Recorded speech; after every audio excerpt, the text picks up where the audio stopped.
എല്ലാവർക്കും പുതിയ വീഡിയോയിലേക്ക് സ്വാഗതം.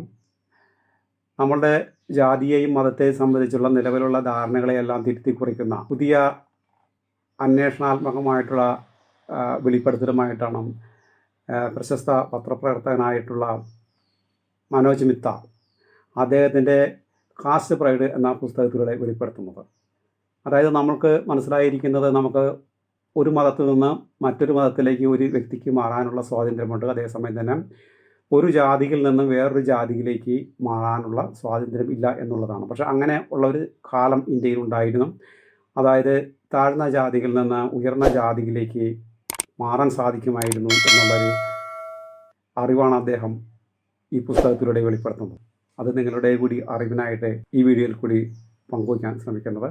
നമുക്ക് കാര്യങ്ങളിലേക്ക് കടക്കാം.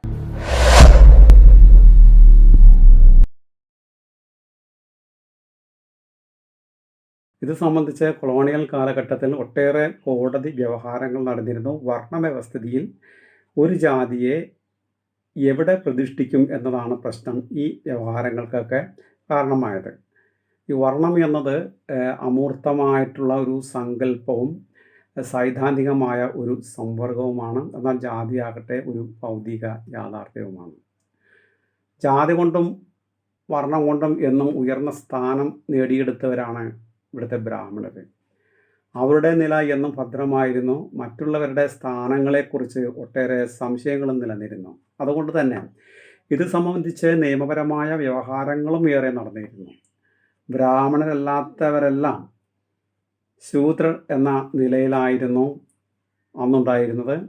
അതുകൊണ്ട് ബ്രാഹ്മണരല്ലാത്തവർ ഏത് എന്ന ഒരു കാര്യത്തെ സംബന്ധിച്ചുള്ള സംശയവും ചോദ്യചിഹ്നവും എന്നും നിലനിന്നിരുന്നു.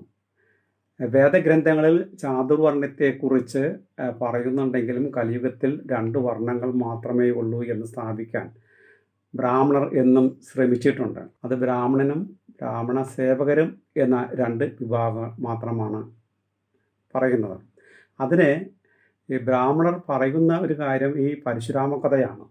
അതായത് ഈ ക്ഷത്രിയ കുലത്തെ പരശുരാമനെല്ലാം ഉന്മൂലനം ചെയ്തു എന്നാണല്ലോ ഐതിഹ്യം. എന്നാൽ ഈ ഐതിഹ്യത്തെയൊക്കെ തിരുത്തിക്കുറിച്ച ഒരാളുണ്ട്. മറാഠ രാജാവായിരുന്ന ശിവജി. ഭോസ്ലെ വിഭാഗത്തിൽ ശൂദ്രനായി ജനിച്ച വ്യക്തിയാണ് ശിവജി. ആ ശിവജിയാണ് ഛത്രപതി ശിവജിയായി മാറിയത് ജാതി പരിവർത്തനത്തിലൂടെയാണ്. ഗുണത്തിൻ്റെ കാര്യത്തിലും കർമ്മത്തിൻ്റെ കാര്യത്തിലും എല്ലാം തികഞ്ഞ ആളായിരുന്നു അത്രേ ശിവജി. വർണ്ണം എന്നത് ജാതിയിൽ നിന്ന് വരുന്നതാണെന്നും അതല്ല, നിങ്ങളുടെ ഗുണത്തിൻ്റെയും കർമ്മത്തിൻ്റെയും അടിസ്ഥാനത്തിലാണ് നിങ്ങളുടെ ജാതി നിർണ്ണയിക്കപ്പെടുന്നത് എന്നും 2 തരം അഭിപ്രായങ്ങൾ അക്കാലത്ത് നിലവിലുണ്ടായിരുന്നു. പക്ഷേ നിലവിലെ ജാതിയിൽ നിന്ന് ഉയർത്തി ഉന്നത ജാതിയിലേക്ക് കടക്കുന്ന പ്രക്രിയ എന്താണെന്ന് ആർക്കും അറിയില്ലാതാണ്. ശിവജിക്ക് ശൂദ്രജാതികളിൽ നിന്നും ക്ഷത്രിയജാതിയിലേക്ക് ജാതി പരിവർത്തനം സാധ്യമാക്കണമെന്ന ആഗ്രഹമുണ്ടായി. പക്ഷേ അതിന് അനുകൂലമായിട്ടുള്ള അഭിപ്രായങ്ങളല്ല അദ്ദേഹത്തിൻ്റെ ബ്രാഹ്മണനായ പ്രധാനമന്ത്രി മൊഹറേശ്വർ പിംഗളയടക്കം രാജ്യത്തിലെ ബ്രാഹ്മണന്മാരിൽ നിന്ന് ലഭിച്ചത്. അവർ പറഞ്ഞത്, താങ്കൾ വലിയ യോദ്ധാവായിരിക്കാം, ഒരു വലിയ ഭരണാധികാരിയായിരിക്കാം, പക്ഷേ അതൊന്നും താങ്കളെ ക്ഷത്രിയനായി കണക്കാക്കുന്നതിന് മതിയായ യോഗ്യതയാകുന്നില്ല. കാരണം താങ്കൾ പൂർവകാല ജന്മം കൊണ്ട് തെറ്റായ ഒരു ജാതിയിൽ ജനിച്ചു പോയി. ബ്രാഹ്മണരല്ലാത്തവരെല്ലാം ശൂദ്രരായി കരുതപ്പെടുന്ന കാലമാണത്. ഒരിക്കൽ മുഗൾ ചക്രവർത്തിയായിരുന്ന ഔറംഗസീബ് ശിവജിയെ ആക്രമിക്കുകയും തടവുകാരനായി ആഗ്ര കോട്ടയിൽ പാർപ്പിക്കുകയും ചെയ്തിട്ടുണ്ട്. ശിവജിയെ ഒരു സമശീർഷനായ ഭരണാധികാരിയായി ഔറംഗസീബ് കാണാതിരുന്നത് ശിവജിയുടെ താഴ്ന്ന ജാതിയുടെ പേരിലാണ്. ഒരു കൊള്ളക്കാരനോ മറ്റോ ആയിട്ടാണ് ശിവജിയെ ഔറംഗസീബ് തടവിലാക്കിയത് എന്ന് പറയപ്പെടുന്നു.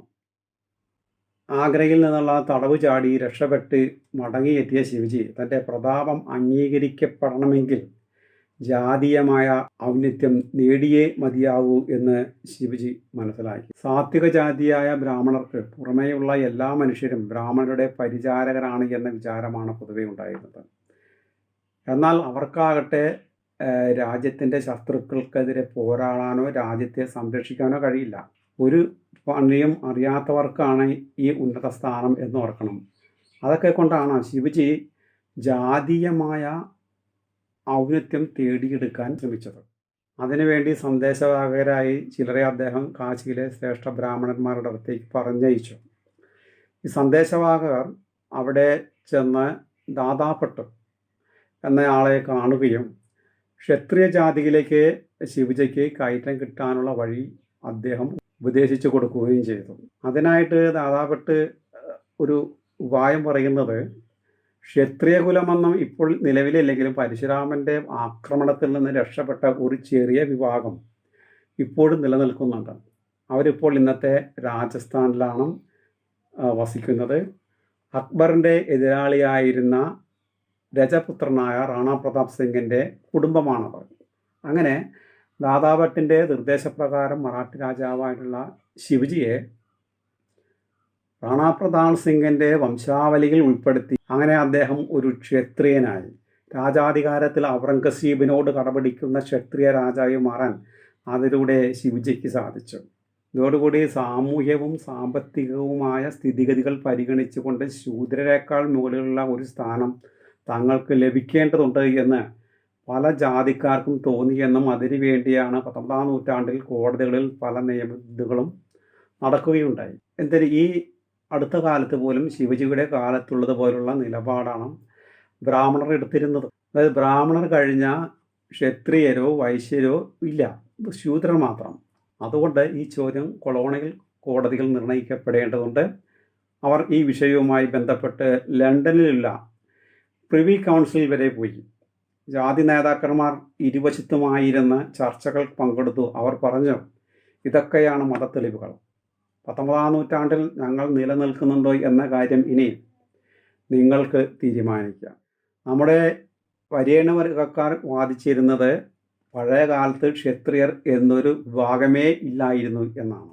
19-ാം നൂറ്റാണ്ടിൽ കൊളോണിയൽ കോടതിയിൽ നടന്ന നിയമയുദ്ധങ്ങൾക്ക് ശേഷമുണ്ടായ വിധികൾ പലതും ജാതിക്കാർക്ക് അനുകൂലമായതുകൊണ്ടാണ് ക്ഷത്രിയരും വൈശ്യരും ഒക്കെ ഇവിടെ അംഗീകരിക്കപ്പെട്ടത്. വൈശ്യർ എന്നൊരു വിഭാഗമുണ്ട് എന്ന് ബോംബെ ഹൈക്കോടതിയിലെ ഒരു ഇന്ത്യൻ ജഡ്ജിയാണ് ഉറപ്പിച്ച് വിധി എഴുതിയത്. ഇങ്ങനെ 19-ാം നൂറ്റാണ്ടിൽ കൊളോണിയൽ കാലഘട്ടത്തിലാണ് ചാതുർവർണ്ണ്യം തിരികെ എത്തുന്നതും വൈശ്യരും ക്ഷത്രിയരൊക്കെ ഉണ്ടെന്ന തരത്തിലേക്ക് സമൂഹം മാറുന്നതും. ബ്രാഹ്മണൻ്റെ പഴയ നിലപാട്, അതായത് പരശുരാമൻ എല്ലാ ക്ഷത്രിയരെയും കൊന്നടക്കി എന്ന് പറയുന്ന നിലപാടിനു കൂടി എതിരായിരുന്നു എന്നുള്ളതാണ് ചരിത്രം.